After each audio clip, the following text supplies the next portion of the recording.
Social മീഡിയയിലൂടെ പ്രധാനമന്ത്രി നരേന്ദ്രമോദിയെ അവഹേളിച്ചെന്ന പരാതിയിൽ പ്രശസ്ത makeup artist Jaanmoni ദാസിനെതിരെ police കേസെടുത്തിരിക്കുന്നു.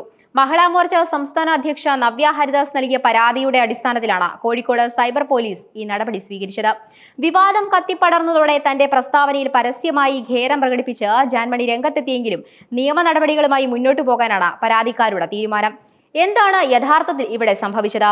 Social മീഡിയയിലെ ഒരു പരാമർശം എങ്ങനെയാണ് ഒരു വലിയ നിയമ പോരാട്ടത്തിലേക്കും വിവാദത്തിലേക്കും വഴിമാറിയത്? ഈ വിഷയത്തിന്റെ രാഷ്ട്രീയവും നിയമപരവും സാമൂഹികവുമായ വശങ്ങളെക്കുറിച്ച് നമുക്കൊന്ന് നോക്കാം. സമൂഹ മാധ്യമങ്ങൾ ഇന്ന് വിവരവിനിമയത്തിനുള്ള ഏറ്റവും ശക്തമായ മാധ്യമമാണെങ്കിലും അതിന്റെ ഉപയോഗം പലപ്പോഴും വലിയ വിവാദങ്ങൾക്ക് കാരണമാകാറുണ്ട്. സെലിബ്രിറ്റികളും പൊതുപ്രവർത്തകരും തങ്ങളുടെ പ്രസ്താവനകളിൽ എത്രമാത്രം സൂക്ഷ്മത പാലിക്കണം എന്നതിന്റെ ഏറ്റവും വലിയ ഉദാഹരണമാണ് ജാൻമണി ദാസിന്റെ കാര്യത്തിൽ സംഭവിച്ചിരിക്കുന്നത്. പ്രധാനമന്ത്രി നരേന്ദ്രമോദിയെയും അദ്ദേഹത്തിന്റെ കുടുംബാംഗങ്ങളെയും കുറിച്ച് സമൂഹ മാധ്യമങ്ങളിൽ പ്രചരിച്ച ചില പരാമർശങ്ങളാണ് ഈ കേസിന് ആധാരം.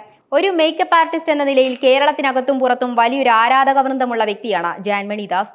ബിഗ് ബോസ് മലയാളം സീസൺ 6 സാധാരണക്കാരായ മലയാളികൾക്കിടയിലേക്കും കൂടുതൽ ശ്രദ്ധിക്കപ്പെട്ട ജാൻമണിയുടെ വാക്കുകൾ പലപ്പോഴും സോഷ്യൽ മീഡിയയിൽ വലിയ രീതിയിൽ ചർച്ച ചെയ്യപ്പെടാറുണ്ട്.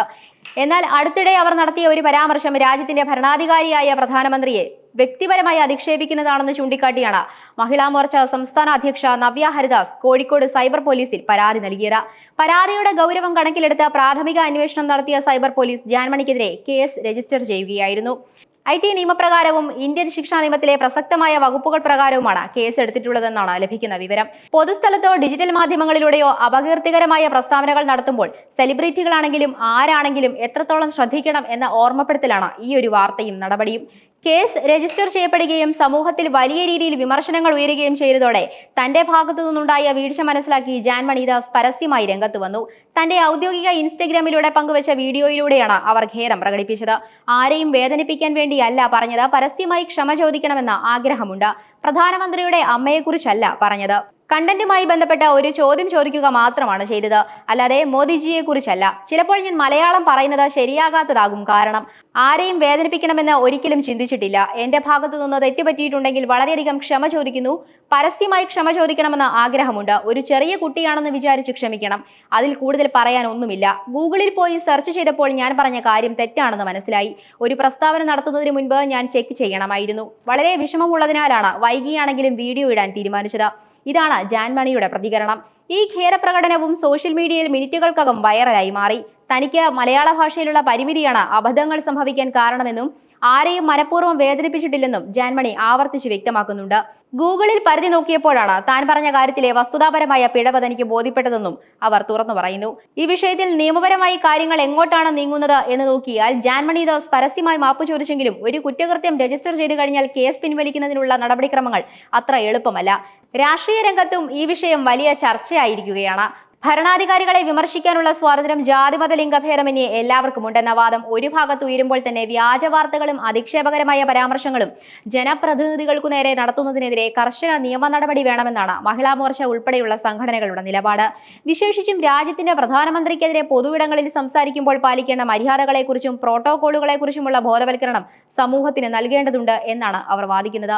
മറുഭാഗത്ത് ജാൻമണിയെ പോലെയുള്ള വ്യക്തികൾ തങ്ങളുടെ തെറ്റുകൾ മനസ്സിലാക്കി പരസ്യമായി മാപ്പ് ചോദിക്കുമ്പോൾ അത് മാനുഷിക പരിഗണനയോടെ കാണണമെന്നും സൈബർ ലോകത്ത് അമിതമായ പകപോക്കൽ സംസ്കാരം വളർന്നുകൂടാ എന്നും സാമൂഹിക നിരീക്ഷകർ അഭിപ്രായപ്പെടുന്നുണ്ട്. ഈ സംഭവത്തിൽ നമ്മൾ ഗൗരവകരമായി ചിന്തിക്കേണ്ട ചില സാമൂഹിക യാഥാർത്ഥ്യങ്ങളുമുണ്ട്.